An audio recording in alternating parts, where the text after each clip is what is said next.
Praise the Lord. ദൈവത്തിന് സ്തോത്രം. ഒരിക്കൽ നമുക്ക് ദൈവത്തിന്റെ പഠനത്തിനായിട്ട് ഒരുമിച്ച് ചേർന്ന് വരുവാൻ കർത്താവ് നൽകി അനുഗ്രഹിക്കുന്ന സ്നേഹത്തിനായിട്ട് ദൈവത്തെ സ്തുതിക്കുന്നു. എല്ലാ പ്രിയപ്പെട്ടവർക്കും യേശു കർത്താവിന്റെ നിസ്തുലമായ നാമത്തിൽ വീണ്ടും ചിന്തയാവന്ദനം അറിയിക്കുകയാണ്. റോമാലേഖന പഠനത്തിലേക്ക് നമുക്ക് വരാം. നമ്മൾ മൂന്നാമത്തെ പ്രധാന ശീർഷകത്തിലാണ് ഇപ്പോൾ ആയിരിക്കുന്നത്. നീതീകരണത്തിനായുള്ള ദൈവിക കരുതൽ എന്നുള്ളതാണ്. അതിലെ ആദ്യത്തെ ശീർഷകം നമ്മൾ ഓർത്തു, വിശ്വാസത്താലുള്ള നീതീകരണം. രണ്ടാമത്തേത് അബ്രഹാമിന്റെ ദൃഷ്ടാന്തം 4-ാം അധ്യായം. മൂന്നാമത്തെ ശീർഷകത്തിലാണ് നമ്മളിപ്പോൾ നിൽക്കുന്നത്. മൂന്നാമത്തെ ശീർഷകത്തിലാണ്, അതായത് നീതീകരണത്തിന്റെ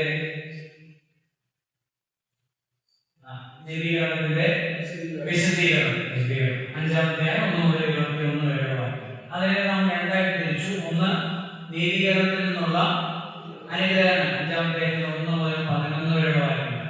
നീതീകരണത്തിൽ നിന്നുള്ള അനുഗ്രഹങ്ങൾ 5-1 മുതൽ 11 വരെ. രണ്ടാമത്തെ ശീർഷകമാണ് കഴിഞ്ഞ ആഴ്ച നമ്മൾ ഒഴിവാക്കി ചിന്തിച്ചത്, നീതീകരണത്തിന്റെ അടിസ്ഥാനം. 5-12 മുതൽ 21 വരെയുള്ള വാക്യങ്ങൾ. ആ ഭാഗത്ത് 1-2 കാര്യങ്ങൾ പറഞ്ഞ് നമ്മൾ 6-ാം അധ്യായത്തിലേക്ക് പ്രവേശിക്കുകയാണ്. 5-ാം അധ്യായത്തിന്റെ 12 മുതൽ 21 വരെയുള്ള ഭാഗത്ത് നീതീകരണത്തിന്റെ അടിസ്ഥാനം എന്നുള്ളതാണ്. നീതീകരണം എന്തുകൊണ്ട് ആവശ്യമായിരിക്കുന്നു എന്ന് ചോദിച്ചാൽ, മനുഷ്യൻ പാപിയായതുകൊണ്ടാണ്. ഈ പാപം എവിടെ നിന്നാണ് ആരംഭിച്ചത്? പാപം മൂലം എന്താണ് മനുഷ്യനുണ്ടായ കുഴപ്പം? അത് ദൈവം എങ്ങനെയാണ് പരിഹരിക്കുന്നത് എന്നുള്ളതാണ് 12 മുതൽ 21 വരെയുള്ള വാക്യങ്ങൾ പറഞ്ഞിരിക്കുന്നത്. അവിടെ സംശയത്തിന് സാധ്യതയുള്ള 1-2 വാക്യങ്ങൾ നമ്മൾ കഴിഞ്ഞ ആഴ്ച ചിന്തിച്ചു. എല്ലാവർക്കും അറിയാവുന്ന വാക്യമാണ് 12-ാം വാക്യം. അതുകൊണ്ട് ഏകമനുഷ്യനാൽ പാപവും പാപത്താൽ മരണവും ലോകത്തിൽ കടന്നു. ഇങ്ങനെ എല്ലാവരും പാപം ചെയ്യിക്കാൻ മരണം സകല മനുഷ്യനും. അപ്പോ ഇവിടെ ആ പോർഷൻ ആരംഭിക്കുന്നത് തന്നെ ആരെ കുറിച്ച് പറഞ്ഞിട്ടാണ്? അതാണ് ഈ ഏക മനുഷ്യൻ. അപ്പൊ ആദം മൂലം എന്ന് പറഞ്ഞാൽ ആദം മുതലേ എന്തുണ്ട്? പാപമുണ്ട്. അപ്പൊ റോമാലേഖനത്തില് നമ്മൾ അതിന്റെ എല്ലാം ബേസിൽ നിന്നുമാണല്ലോ നമ്മൾ ചിന്തിക്കാനായിട്ട്. അപ്പൊ റോമാലേഖനത്തിലെ വിഷയം എന്താണ്? പ്രമേയം എന്താണ്? വിശ്വാസത്താലുള്ള നീതീകരണം. അപ്പൊ അതിന് മറുവശമുണ്ട്. എന്തിനാലല്ല? പ്രവൃത്തിയാലല്ല. അപ്പൊ ന്യായപ്രമാണവാദികൾ പറയുന്നതിനാ എന്താണ്? പ്രവൃത്തിയാലാണ്. ന്യായപ്രമാണം ഒഴിച്ചുകൂടാനാകാത്തതാണ്. ന്യായപ്രമാണം കൂടെ ആവശ്യമുണ്ട് എന്നുള്ളതാണ്.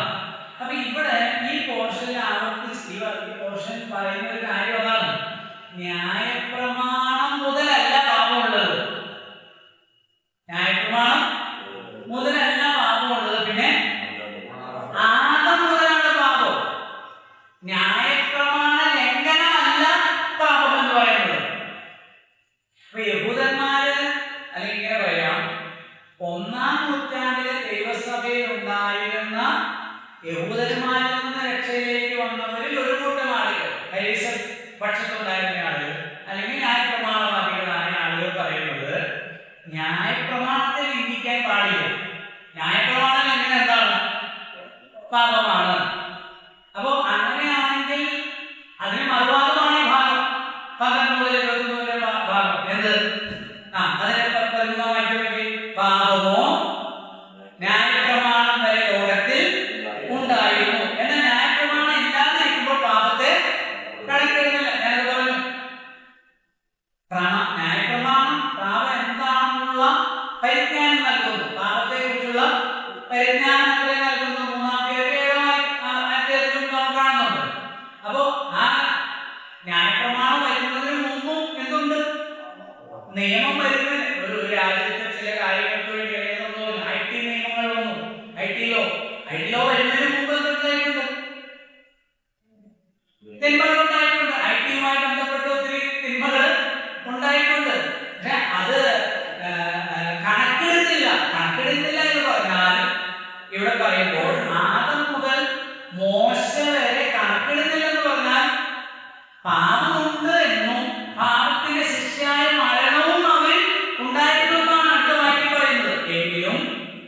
വരുവാനുള്ളവന്റെ പ്രതിരൂപമായ ആദമിന്റെ ലംഘനത്തിന് തുല്യമായി പാപം ചെയ്യാത്തവരിലും മരണം ആദം മുതൽ മോശ വരെ അവർ മരിച്ചു എന്നുള്ളത് എന്തിന് തെളിവാണ്?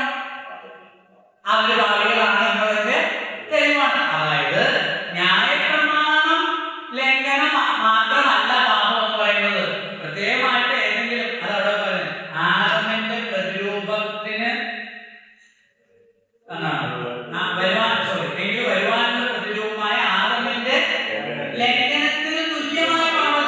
ആദമിനോട് വ്യക്തമായിട്ട് സ്പെസിഫിക് ആയിട്ട് പറഞ്ഞിരുന്നു എന്ത് ഇന്ന കാര്യം ചെയ്യരുത്. അപ്പൊ അവിടെ ഒരു എന്താണ് നിയമമുണ്ട്, ഒരു കൽപ്പനയുണ്ട്. ആ കൽപ്പന എന്ത് ചെയ്തു? ലംഘിച്ചു. അപ്പൊ അതുപോലൊരു കൽപ്പന ആദം മുതൽ മോശ വരെയുള്ള ആളുകൾക്ക് ഉണ്ടായിരുന്നില്ല. അതാണ് അവിടെ പറയുന്നത്. പക്ഷെ അവരിൽ എന്തുണ്ടായി?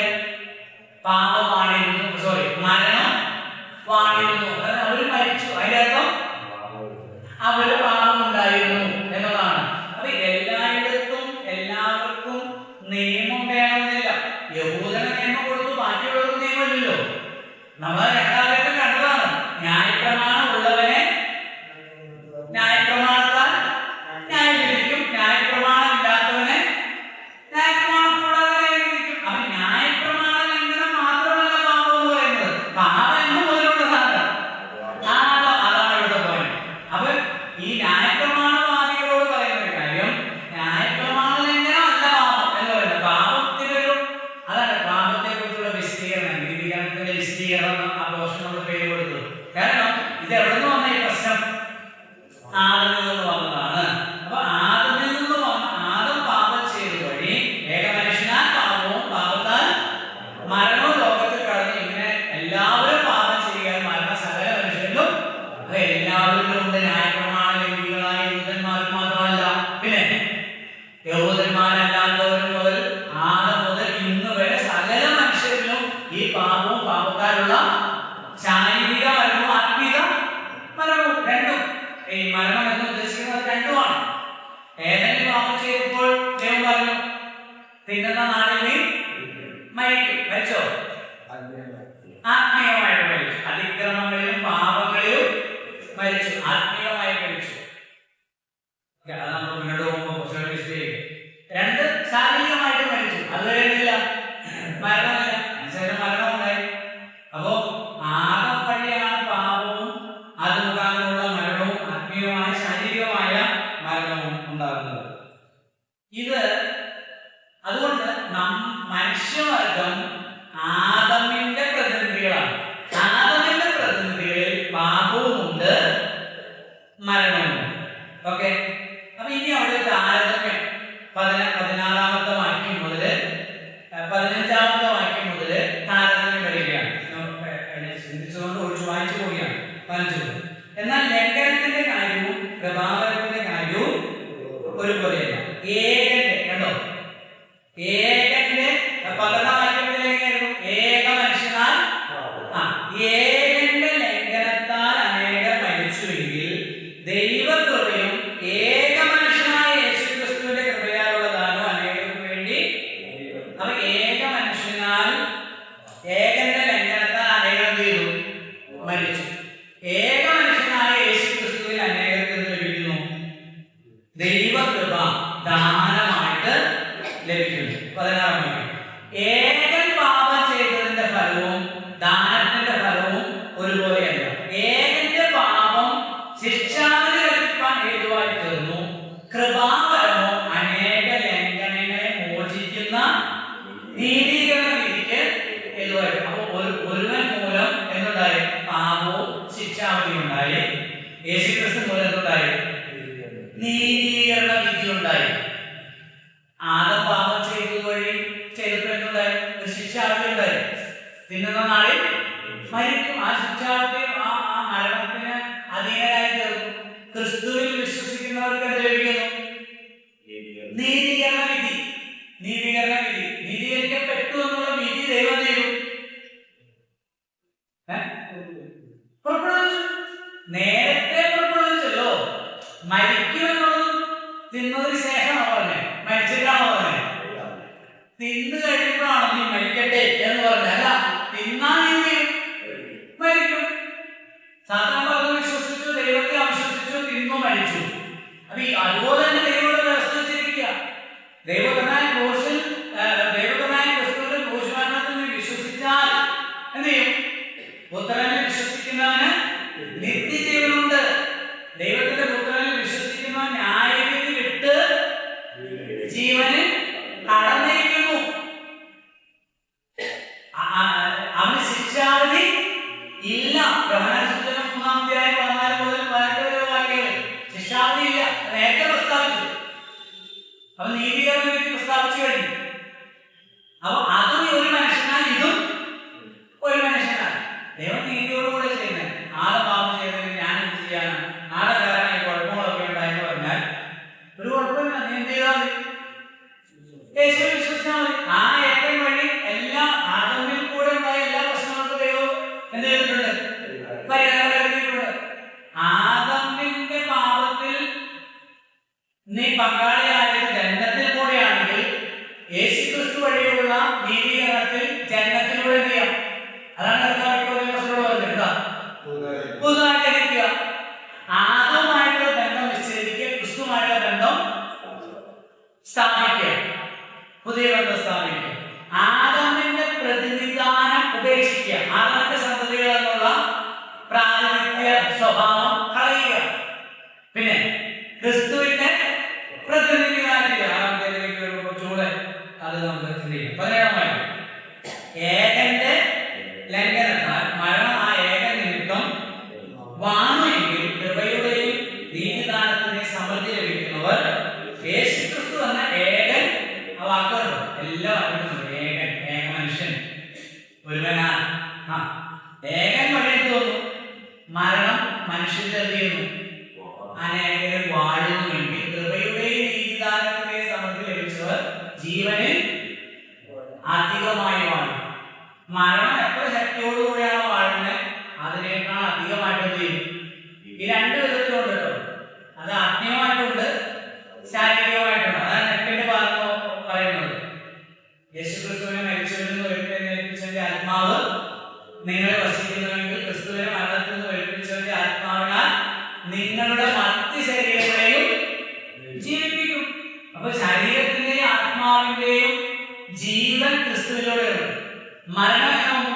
ആവതിലൂടെ. ജീവൻ എങ്ങനെ വന്നു? യേശുവിലൂടെ. ഇനി മരണത്തിന്റെ ശക്തിയേക്കാൾ അധികമായിട്ടാണ് ക്രിസ്തുവിന്റെ ശക്തി എന്ത് ചെയ്യുന്നത്? വ്യാപരിക്കുന്നത്. എത്ര അധികമായി ജീവനിൽ വാഴും? അധികമായി.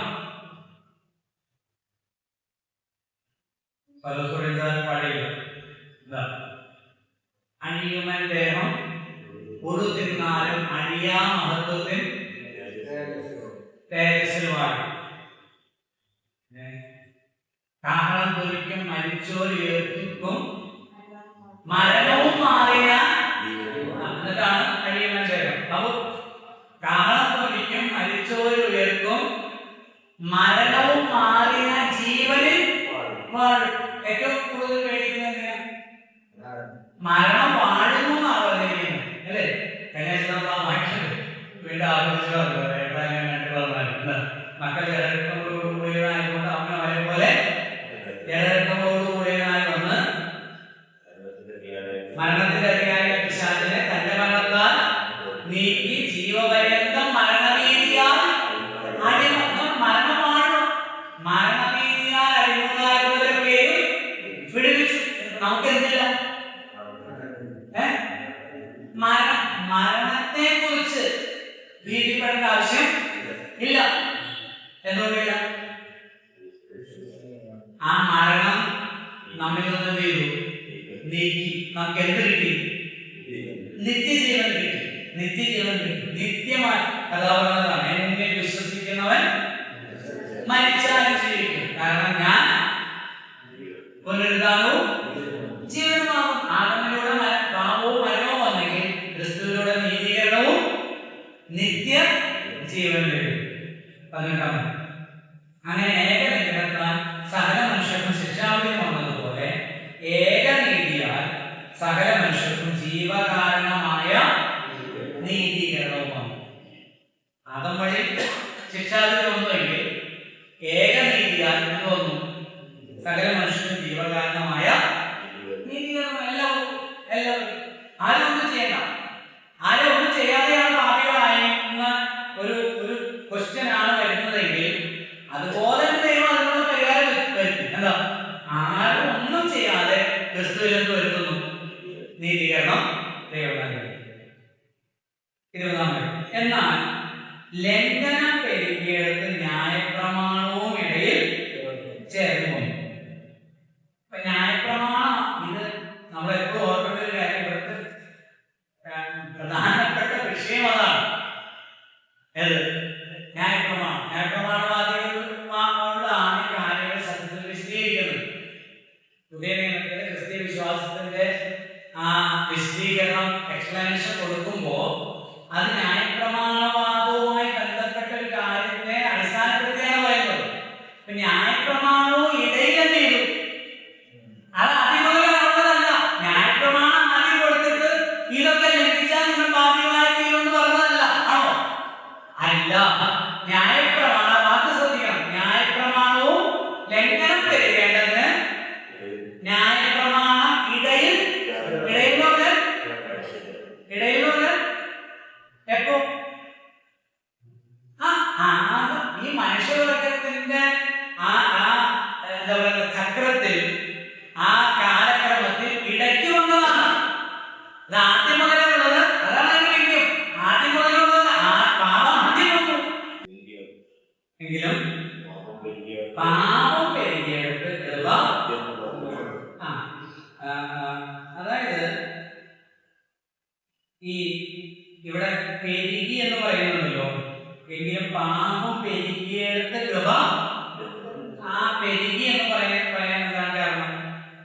നമ്മളെന്ന് ചിന്തിക്കുന്ന പോലെ ഒരു 10 വർഷം മുമ്പുണ്ടായിരുന്ന, 30 വർഷം മുമ്പുണ്ടായിരുന്നതിനേക്കാൾ കൂടുതൽ പാപവും അകൃത്യങ്ങളും ലോകത്തിൽ പെരുകി, ആ അർത്ഥത്തിലല്ല. പിന്നെ ലംഘനം 20-ാം വാക്യത്തിന്റെ അടിസ്ഥാനത്തിൽ, 20-ാം വാക്യത്തിന്റെ ആരംഭത്തിൽ, എന്നാൽ ലംഘനം പെരുകേണ്ടതിന്, ലംഘനം പെരുകേണ്ടതിന് ന്യായപ്രമാണം ഒന്നുണ്ടായി, ലംഘനം പെരുകി എന്ന് പറഞ്ഞാൽ ലോ ഇല്ലാത്ത സമയത്ത് ആളുകൾ അതിനെക്കുറിച്ച് എന്ത് ചെയ്തില്ല. ഉദാഹരണം 7-ാം അധ്യായത്തിൽ പറഞ്ഞിട്ടുണ്ട്, മോഹിക്കരുത് എന്നൊരു കൽപ്പന ഇല്ലാതിരുന്നു എങ്കിൽ ഞാൻ മോഹത്തെ അറിയില്ലായിരുന്നു. അപ്പൊ എന്ത് ചെയ്തോണ്ടിരിക്കും? മോഹിച്ചുകൊണ്ടിരിക്കും. മോഹമാണ് എല്ലാ പാപങ്ങളുടെയും അമ്മ എന്ന് പറയുന്നത്, മാതാവ് എന്ന് പറയുന്നത്. മോഹത്തിൽ നിന്നാണ് അതിന്റെ കുഴപ്പങ്ങൾ ഉണ്ടാകുന്നത്, അല്ലേ? എന്തെങ്കിലും തന്നെയാണ് ചെയ്യുന്നത്.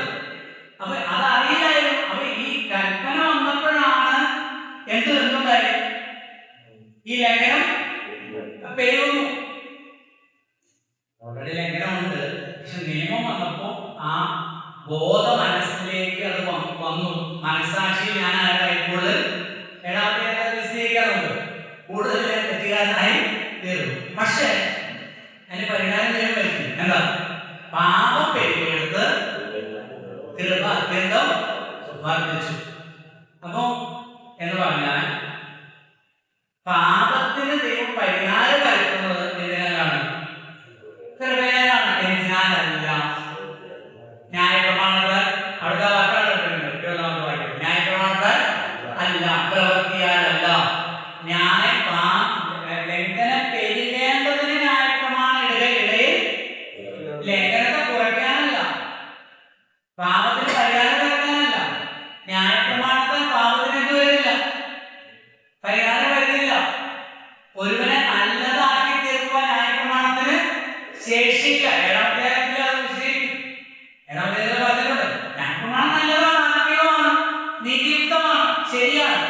പക്ഷെ ന്യായപ്രമാണത്തിൽ ഒരുവനെ നല്ലതാക്കാൻ അവനെ കൂടുതൽ കുറ്റക്കാരനാക്കി തീർക്കാൻ എന്ന് പറഞ്ഞാൽ അവന്റെ എല്ലാ കുറ്റങ്ങളെയും എന്താ പറയുന്നത് സ്ക്രാച്ച് ചെയ്ത് പുറത്തു കൊണ്ടുവന്ന് ഇന്ന കാര്യത്തിലൊക്കെ തെറ്റുകാരനാണ് പറഞ്ഞ് അവനെ ഒരു കൊടും കുറ്റവാളിയായി മരണത്തിന് അധീനരാക്കി തീർക്കാൻ എന്തിനു കഴിയുള്ളൂ? ന്യായപ്രമാണത്തിന് കഴിയുള്ളൂ. കൊണ്ടുവന്നു? കൃപ കൊണ്ടുവന്നു. കൃപയ്ക്ക് ഒരാളെ രക്ഷിക്കാനായിട്ട് സാധിക്കുകയുള്ളൂ. 21 പാപം മരണത്താൽ വാണതുപോലെ കൃപയും നമ്മുടെ കർത്താവായ യേശുക്രിസ്തു മുഖാന്തരം നീതിയാൽ നിത്യജീവനായി വാഴേണ്ടതിന് തന്നെ. പാപം വാഴുന്നുവെങ്കിൽ കൃപ നമ്മുടെ കർത്താവായ യേശുക്രിസ്തു മുഖാന്തരം നീതിയാൽ നിത്യജീവനായി വാഴും. അപ്പോൾ നമ്മളിപ്പോ മൂന്നാമത്തെ ശീർഷകം അവസാനിച്ചിരിക്കുകയാണ്. അതായത് നീതീകരണത്തിനായുള്ള ദൈവിക കരുതൽ എന്നുള്ള ഭാഗം അവസാനിച്ചിരിക്കുകയാണ്. ഓക്കെ, നാലാമത്തെ ശീർഷകമാണ് നീതിയുടെ സംരക്ഷണം. നീതിയുടെ സംരക്ഷണം 6 മുതൽ 8 വരെയുള്ള അധ്യായം.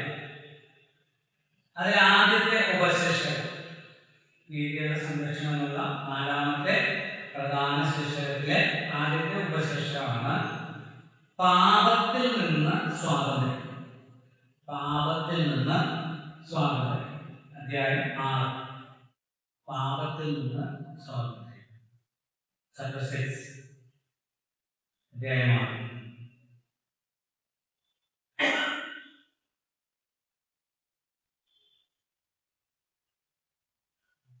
ഈ ഞാൻ നേരത്തെ പറഞ്ഞിട്ടുള്ളതുപോലെ റോമാലേഖനം ഒരു കോടതിയിലെ ഒരു വാദപ്രതിവാദം പോലെയാണ്. കോടതിയിൽ നടക്കുന്ന ഒരു വാദപ്രതിവാദം പോലെയാണ്. അപ്പോ ഇപ്പൊ ഒടുവിൽ പറഞ്ഞു നിർത്തിയത്, അതായത് ഒരു മനുഷ്യൻ വഴി ഉണ്ടായ ഈ പാപത്തിനും ലംഘനത്തിനും ഒക്കെ പരിഹാരം ദൈവം എന്തിലൂടെ നൽകി? പുത്രനിലൂടെ, അല്ലെങ്കിൽ ഒരു മനുഷ്യനിലൂടെ. അത് ഒടുവിൽ പറഞ്ഞു നിർത്തിയത് പാപം പെരുകിയെടുത്ത് കൃപ അത്യന്തം വർദ്ധിച്ചു. അല്ലെങ്കിൽ എങ്ങനെയാണ്? പാപം മരണത്താൽ വാഴുന്നതുപോലെ കൃപ യേശുക്രിസ്തു മുഖാന്തരം നീതിയാൽ നിത്യജീവനായി വാഴുന്നു. കൃപയിലൂടെയാണ് ദൈവം. മനുഷ്യൻ മനഃപൂർവമായി ചെയ്ത ലംഘനത്തിന് പരിഹാരം ദൈവം വരുത്തിയത് എന്തിനാലാണ്? കൃപയാൽ. ഈ വിശ്വാസത്താലുള്ള നീതീകരണം ഒരാൾക്ക് ലഭിക്കുന്നത് എങ്ങനെ? കൃപയാൽ. ദൈവം കൃപയാൽ ഒരുക്കിയത് കൊണ്ടാണ്. ആ കൃപയിൽ നമ്മൾ എന്ത് ചെയ്യുന്നു? വിശ്വസിച്ച് ആശ്രയിക്കണം. കൃപയാണ് ഇതിന്റെ അടിസ്ഥാനം എന്ന് പറയുന്നത്. കൃപയാണെങ്കിൽ എന്തിനാണല്ല? പ്രവൃത്തിയാലല്ല. അപ്പൊ പ്രവൃത്തി വേണ്ട. ദൈവത്തിന്റെ കൃപയാണ്, പ്രവൃത്തി വേണ്ട. അപ്പൊ ഒബ്ജക്ഷൻ ഉണ്ട്. ഒബ്ജക്ഷൻ നിയമമാണ്. കോടതിയിൽ പറയാം ഒബ്ജക്ഷൻ ഉണ്ട്. എന്താണ് ഒബ്ജക്ഷൻ? ശരി, ബോർഡിൽ പറഞ്ഞത് കൃപ പാപം പെരുകിയിട്ട് കൃപ അത്യന്തം വർദ്ധിച്ചു. അപ്പൊ അങ്ങനെയാണെങ്കിൽ കൃപ പെരുകാൻ എന്ത് ചെയ്താൽ മതി? പാപം കൂടുതൽ. ചോദ്യം വരുന്നത് ആകയാൽ നാം എന്ത് പറയേണ്ടു? കൃപ പെരുകേണ്ടതിന് പാപം ചെയ്തേർന്നോ? അതെന്ത് പരിപാടിയാണ്? നിങ്ങൾ പറയുന്ന ഒരു കർമ്മവും ചെയ്യണ്ട, ഒരു പ്രവൃത്തിയും ചെയ്യണ്ട. ഇഷ്ടം പോലെ തോന്നി മാറി ജീവിച്ചാൽ കുഴപ്പമില്ല. ദൈവം ചെയ്തോളൂ. ആ കൃപ നൽകി ദൈവം രക്ഷിച്ചോളൂ. കൃപയാലുള്ള രക്ഷ പ്രാപിച്ചവർക്ക് രക്ഷ ഒരിക്കലും നഷ്ടപ്പെടുകയില്ല. അതുകൊണ്ട് നിങ്ങൾക്ക് ഇഷ്ടം പോലെ ജീവിക്കാം. അപ്പൊ ഇത് പൗലോസ്ലീഹയ്ക്ക് എതിരെ പറയുന്ന, അല്ലെങ്കിൽ പുതിയ നിയമത്തിന്റെ ഉപദേശം പൗലോസ്ലീഹ അങ്ങനെ തന്നെ പഠിപ്പിക്കുമ്പോൾ പ്രവൃത്തി കൂടെ വേണം എന്ന് വിശ്വാസവും വേണം, പിന്നെ പ്രവൃത്തി കൂടെ വേണം എന്ന് പറയുന്ന ആളുകളിൽ നിന്ന് വരുന്ന ചോദ്യമാണ്.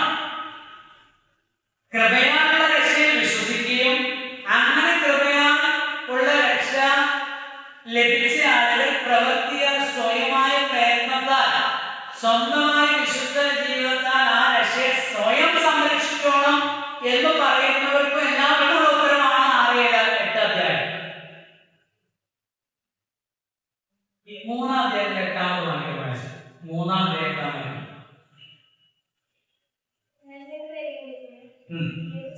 നല്ലത് പറയേണ്ടതിന് തീയത് ചെയ്യുക എന്നോ എന്ന് പറയുന്നു. ഞങ്ങൾ അങ്ങനെ പറയുന്നു എന്ന്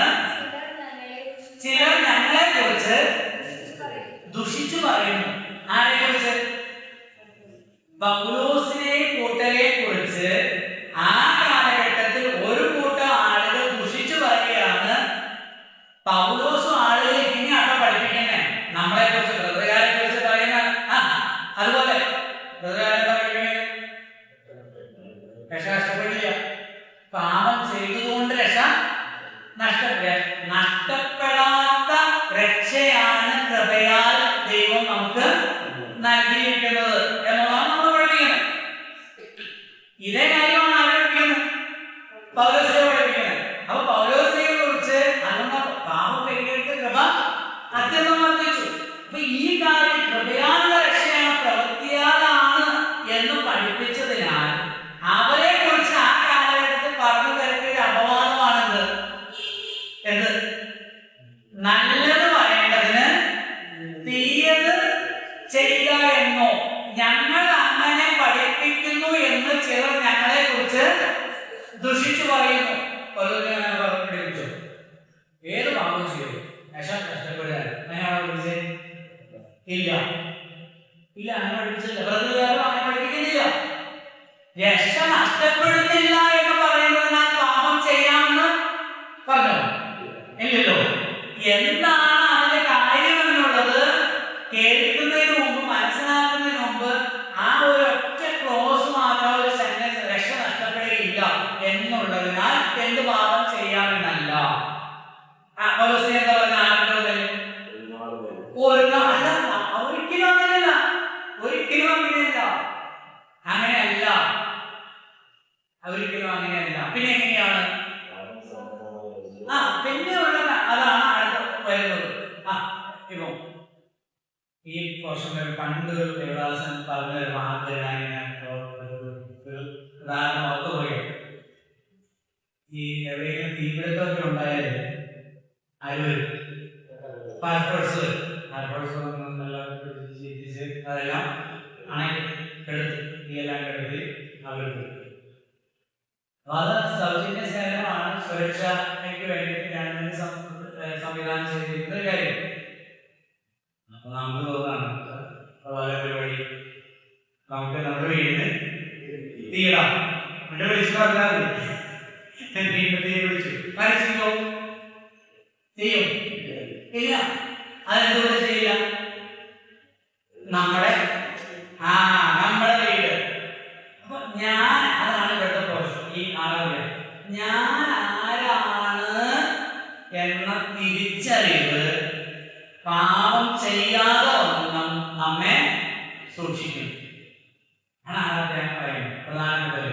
അപ്പൊ ഞാൻ ആരായിരുന്നു എന്നും ഇപ്പോൾ ഞാൻ ആരായിരിക്കുന്നു, ഹുവാമായി, ഞാൻ ആരാണ് എന്നുള്ളത് നമുക്ക് മുന്നോട്ട് പോകാം. വൈകാം. ഈ നാലാമത്തെ ഹെഡിങ്ങിനെ പറയാനായിട്ട് ഉള്ള ഈ ആദ്യത്തെ ചോദ്യം പോലെ തന്നെ മറ്റു രണ്ട് ചോദ്യങ്ങളുണ്ട്.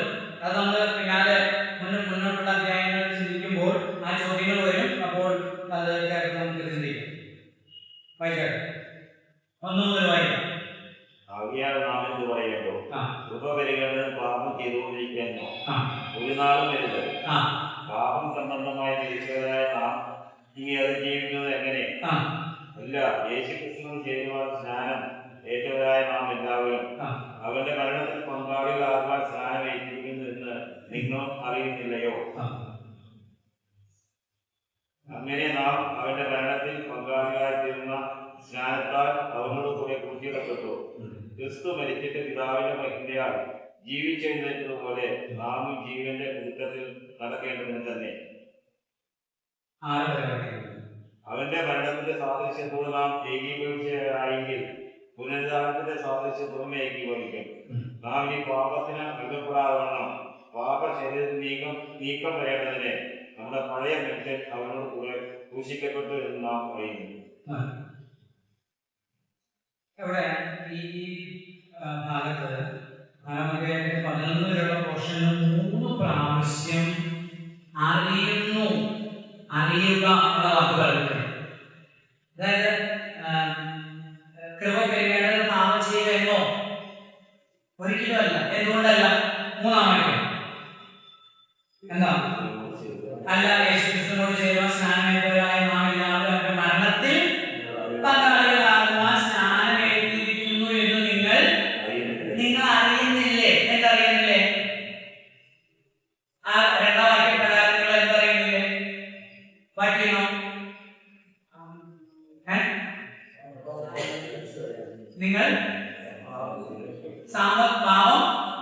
സംബന്ധിച്ച് എന്ന് പറഞ്ഞാൽ dead to sin, not dead in sin. Before we were dead in sin, പാപത്തിൽ മരിച്ചവരായിരുന്നു. ഇപ്പോൾ പാപത്തോട് മരിച്ചത്, പാപസംബന്ധമായെന്ന് പറഞ്ഞാൽ dead to sin, പാപത്തോട് ദൈവം മരിച്ചു. ആരോട് കൂടെ? അവിടെ വാക്ക് എഴുതിയിട്ടുണ്ടല്ലോ, എന്താ? ക്രിസ്തുവിനോട് ചേരുവാൻ സ്നാനമേറ്റവരായ നാം എല്ലാവരും അവന്റെ മരണത്തിൽ. അപ്പൊ മോഹനൻ ആദമുമായി ബന്ധമുള്ള മോഹനൻ യേശുവിനെ രക്ഷകനും കർത്താവുമായി സ്വീകരിച്ചപ്പോൾ യേശുവിനോട് കൂടെ എന്ത് ചെയ്തു? മരിച്ചു.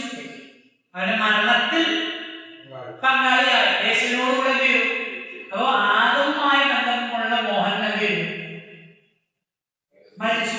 അപ്പൊ പാപമായിട്ടുള്ള ബന്ധം വിച്ഛേദിച്ചു, അവസാനിച്ചു. മനസ്സിലായോ? അതാണ് നേരത്തെ പറഞ്ഞ 5:12 മുതലാണ് ഈ പോർഷനിലെ പ്രധാന കോറായിട്ട് നമ്മൾ കാണുന്നത്. ഈ അതോടൊപ്പം ആരംഭമാക്കി നാം ഈ പാപത്തിന് അടിമപ്പെടാത്തവണ്ണം പാപ ശരീരത്തിന് നീക്കം വരേണ്ടത് നമ്മുടെ പഴയ മനുഷ്യൻ അവരോടുകൂടെ. പഴയ മനുഷ്യൻ എന്ന് പറഞ്ഞാൽ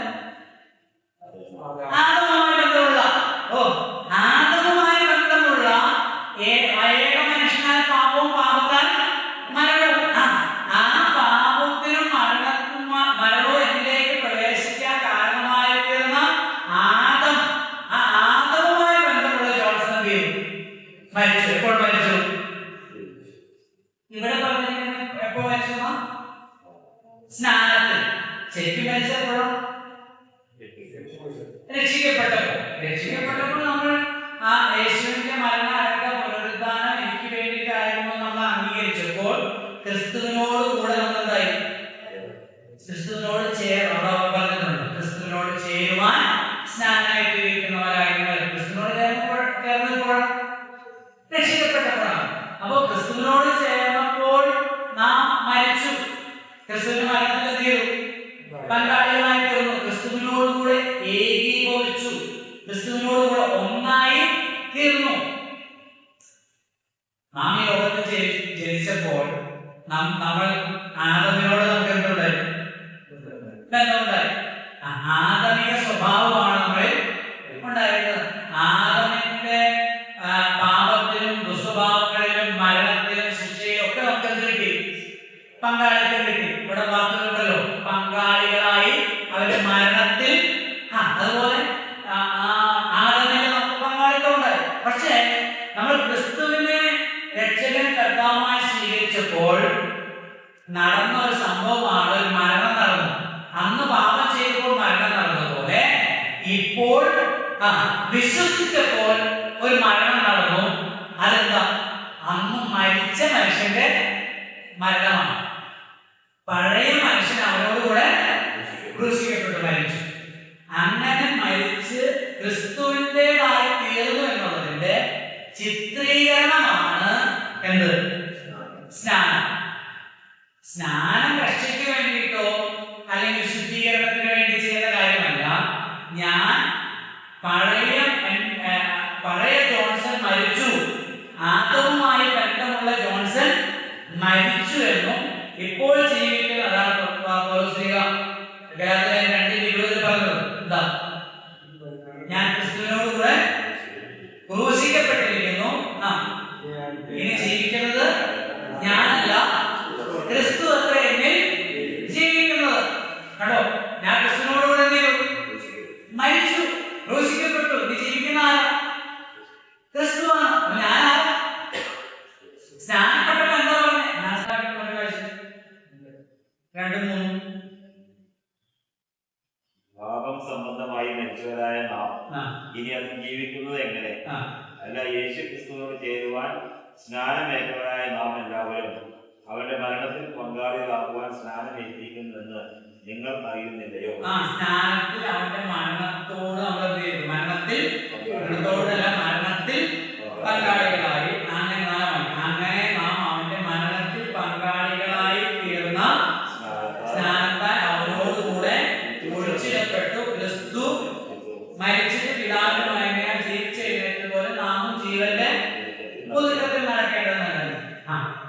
പാനത്തിൽ നമ്മൾ എന്താ പറഞ്ഞു?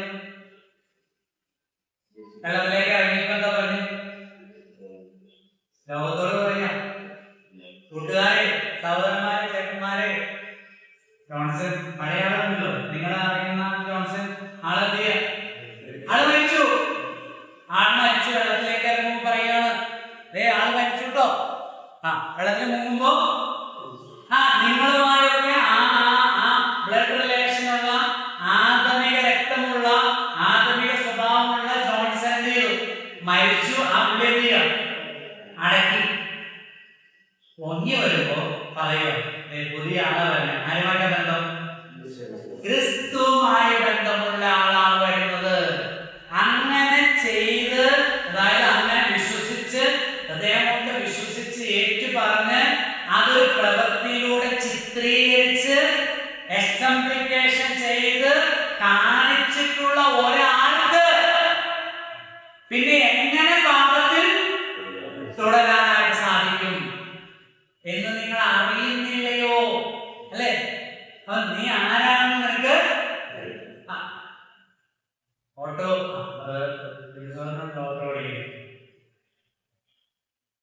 ഓട്ടോക്കാരായിട്ട് ആളുകൾ ചെയ്യും. നമുക്ക് പറയാൻ തോന്നുന്നത്. അപ്പോ എന്താണ് സവാരി പറയും, ഇവിടെ നൂറൊന്നുമില്ല, എത്രയാ? 80. അപ്പൊ ഈ യാത്രക്കാരൻ ഒരു വിശ്വാസിയാണെങ്കിൽ നമ്മളത് സവാരി ചെയ്യുന്നതാണ്. 100 ആണെങ്കിൽ 100. ഇപ്പൊ കൂടുതലാണെന്ന് നമുക്ക് അറിയാമെങ്കിൽ എത്തുന്നത് അവിടെ എന്തില്ല, എന്തുകൊണ്ട് കഴിക്കുന്നില്ല?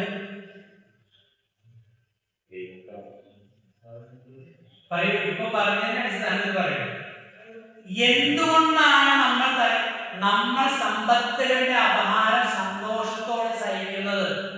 ദുഷ്കീർത്തിയും സൽകീർത്തിയും ഒക്കെ നമ്മൾ സഹിക്കുന്നത് എന്തുകൊണ്ടാണ്? ഞാൻ ആരാണെന്ന് എനിക്ക് എന്റെ വിളിക്ക് അറിയില്ല. എനിക്കറിയാം, ഞാൻ മരിച്ചു. ഞാൻ ലോകത്തിന് എന്ത് ചെയ്തു? എനിക്ക് ഞാൻ തെറി പറയുന്ന ജോൺസൺ എന്ത് ചെയ്തു? അസത്യം പറയുന്ന ജോൺസൺ മരിച്ചു. അപ്പൊ അപ്പുറത്ത് നിൽക്കുന്ന ആള് അസത്യം ഇങ്ങനെ പറഞ്ഞുകൊണ്ടിരിക്കുകയാണ്, പെരുമഴ പോലെ ദൂഷണങ്ങൾ പറഞ്ഞുകൊണ്ടിരിക്കുകയാണ്. പക്ഷെ ജോൺസൺ പറയാൻ പറ്റുന്നില്ല. ജോൺസൺ പറഞ്ഞിട്ടുണ്ടല്ലേ, പക്ഷെ ഇപ്പൊ പറയാൻ പറ്റുന്നില്ല. എന്ത്? ആ ആളെന്ത് ചെയ്തു? സെന്റ് അഗസ്റ്റിൻ താൻ മാനസാന്തരപ്പെട്ടതിന് ശേഷം താൻ നേരത്തെ പോയിക്കൊണ്ടിരുന്ന അസാന്മാർഗ സ്ട്രീറ്റിൽ കൂടെ, തെരുവിൽ കൂടെ പോകുമ്പോൾ കണ്ടുണ്ടായിരുന്ന കൂട്ടുകാര് സ്ത്രീകളൊക്കെ വിളിച്ചു, അഗസ്റ്റിൻ, നീ എന്താ ഇങ്ങോട്ട് നോക്കാതെ? ഞങ്ങൾ അറിയില്ലേ നീ എന്താ? അപ്പൊ അഗസ്റ്റിൻ പറഞ്ഞു, നിങ്ങൾ ഉദ്ദേശിക്കുന്ന അഗസ്റ്റിൻ അല്ല, ഞങ്ങൾക്ക് തന്നെ അറിയാം, നീ അഗസ്റ്റിൻ തന്നെയാണ്. അപ്പോൾ അഗസ്റ്റിൻ പറഞ്ഞു, ആ അഗസ്റ്റിൻ മരിച്ചു. ആ അഗസ്റ്റിൻ മരിച്ചു, വേറെ അഗസ്റ്റിനാണ്. അപ്പൊ ഞാൻ ആരാണ്? ഞാൻ ആദവുമായി ബന്ധമില്ലാത്ത, അല്ലെങ്കിൽ പാപവുമായി പാപസംബന്ധമായി മരിച്ചവനാണ്. ക്രിസ്തുവുമായി ബന്ധമുള്ള ആളാണ്. ക്രിസ്തുവിന്റെ സ്വഭാവമുള്ള ഒരാളാണ് ഞാൻ. 8-ാം അധ്യായത്തിലേക്ക് വരുമ്പോൾ അതിന്റെ വീട്ടിലേക്ക് വരും.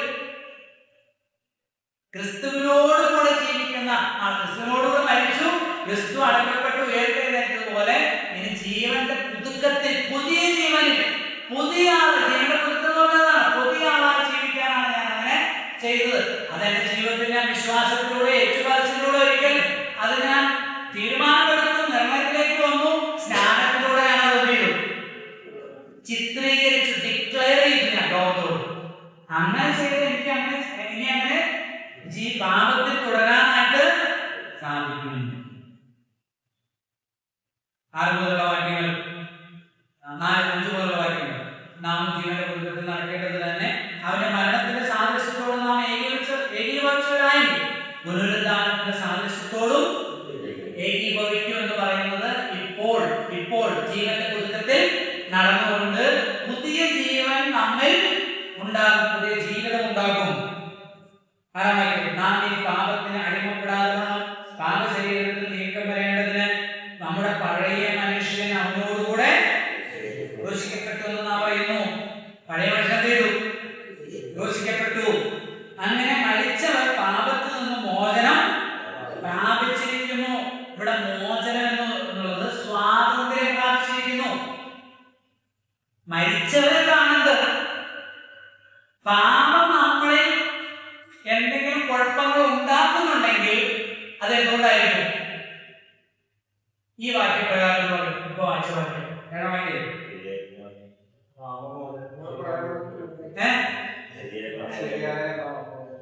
അല്ല. അങ്ങനെ മരിച്ചവൻ പാപത്തിൽ നിന്ന് മോചനം. പാപം കുഴപ്പം പാപമുണ്ടല്ലോ, പാപമുള്ള ശരീരത്തിലും പാപമുള്ള ലോകത്തിലും പിശാചുള്ള ലോകത്തിൽ നമ്മൾ ജീവിക്കുന്ന പാപത്തിന്റെ ഗ്രാഫിലേക്ക് കുറച്ച് നമ്മളുണ്ട്. എന്നാൽ ആ ഗ്രാഫ് കൂടുന്നത് എന്തുകൊണ്ടായിരിക്കും? ഏഴാം വാക്യപ്രകാരം, ആറാം വാക്യം, ഏഴാം വാക്യം, മൂന്നാം വാക്യപ്രകാരം ഇപ്പൊ പറഞ്ഞു വരുന്ന സബ്ജക്ട് പ്രകാരം എന്തുകൊണ്ടായിരിക്കും? ശരിക്കുന്നില്ല, മരിക്കുന്നില്ല. ഈ മരണം എന്ന് പറയുന്നത് നമ്മൾ മരിച്ചു എന്ന ബോധ്യം ആ മരണത്തോട് ദിനംപ്രതി എന്ത് ചെയ്യണം? ഏകീഭവിക്കണം. അവരുടെ മരണം അടക്കം പുനരുദ്ധാനത്തോട് ദിനംപ്രതി എന്ത് ചെയ്യണം? ഏകീഭവിക്കണം. ഗലാത്യർ 5:24 നമ്മളാണ് വായിക്കുന്നത്. എന്താ? ക്രിസ്തുവേശുവിനുള്ളവർ ജഡത്തെ അതിന്റെ രാഗമോഹങ്ങളോടുകൂടെ ക്രൂശിച്ചിരിക്കുന്നു. എഫെസ്യർ 4:22 മുതൽ എഫെസ്യർ 4:22 മുതൽ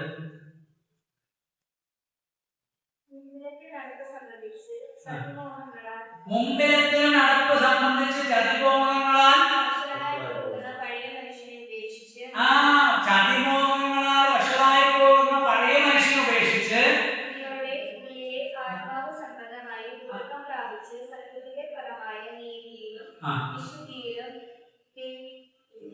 ദൈവാനുരൂപമായി സൃഷ്ടിക്കപ്പെട്ട പുതിയ മനുഷ്യനെ കണ്ടോ?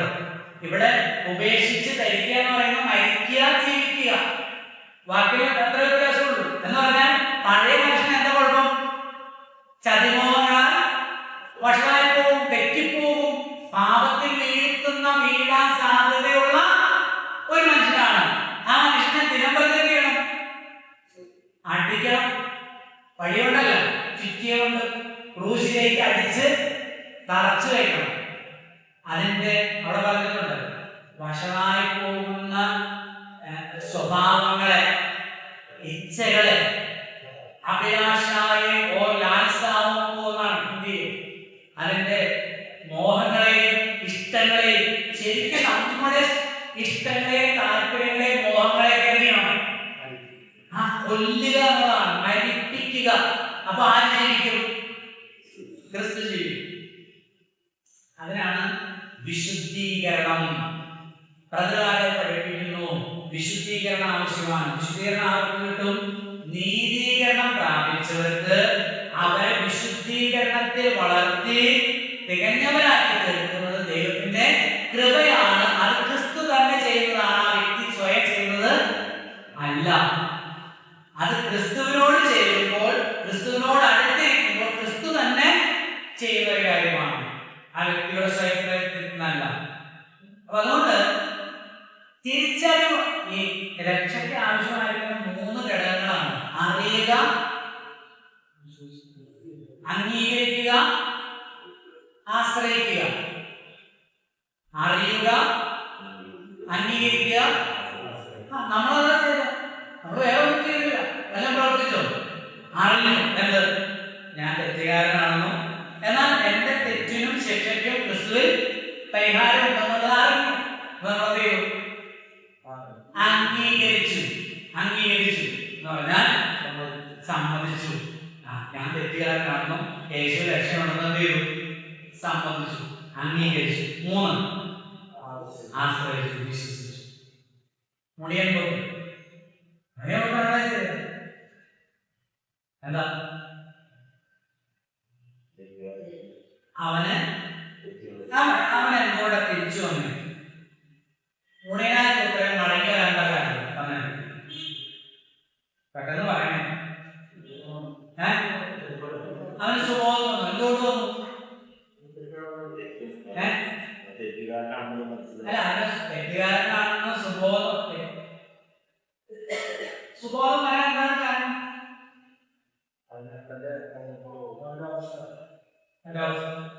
നിവൃത്തികേട് അതാണോ?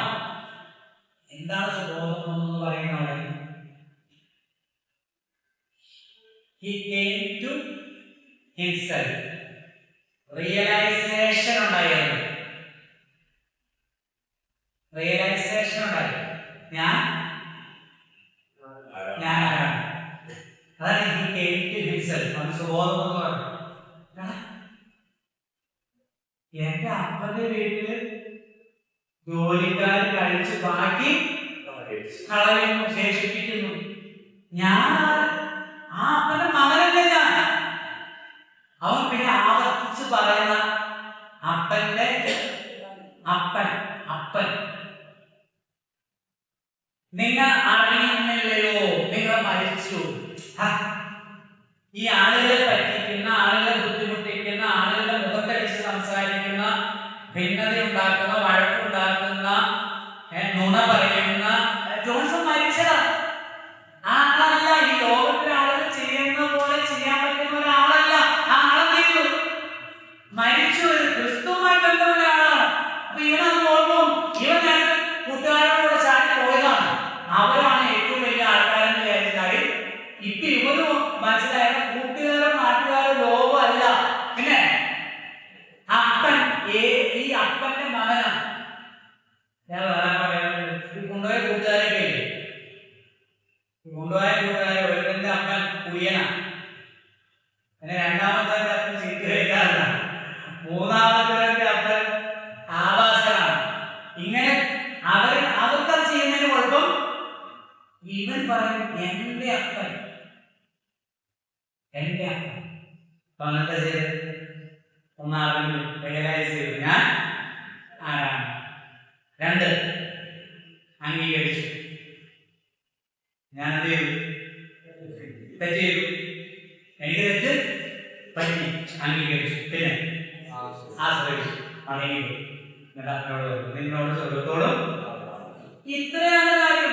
നീതീകരണം പ്രാപിച്ച് വീണ്ടും ജന്മം പ്രാപിച്ച് സ്വർഗീയ പിതാവിന്റെ മക്കളായി തീരുന്നവർക്ക് തെറ്റ് പറ്റില്ലെന്ന് ബൈബിൾ എഴുതിയിട്ടില്ല. യോഹന്നാൻ ലേഖനത്തിൽ എഴുതിയിരിക്കുന്ന അങ്ങനെ ഒരാൾ പറഞ്ഞാൽ അവൻ സ്വയം വഞ്ചിക്കുന്നു, ദൈവത്തെ അസത്യവാദിയാക്കുന്നു. കുഞ്ഞുങ്ങളെ പാപം ചെയ്യാതിരിക്കാൻ ഞാൻ നിങ്ങൾക്ക് എഴുതുന്നു. അബദ്ധവശാൽ ആരെങ്കിലും പാപം ചെയ്തുവെങ്കിലോ പിതാവിന്റെ സന്നിധിയിൽ നമുക്കൊരു കാര്യസ്ഥൻ, മധ്യസ്ഥനുണ്ട്, നീതിമാനായ യേശുക്രിസ്തു. ഈ മുടിയനായ പുത്രന്റെ പോലെ ദിനംപ്രതി വന്ന് കർത്താവേ അറിഞ്ഞു അറിയാതെയും ഞാൻ അന്ന് എടുത്ത തീരുമാനവും ആ ഡിക്ലറേഷൻ സ്നാനത്തിന് ചെയ്ത ആ പ്രദർശനത്തിലൂടെ, ചിത്രീകരണത്തിലൂടെ ചെയ്ത കാര്യത്തിന് വിരോധമായിട്ട് എനിക്ക് കുഴപ്പങ്ങളൊക്കെ പറ്റി, എന്നെ സഹായിക്കണമേ എന്ന് പറയുമ്പോൾ അവിടെ ആരുണ്ട്? സഹായകൻ, നമുക്ക് കാര്യസ്ഥൻ നമുക്ക് വേണ്ടി കർത്താവ്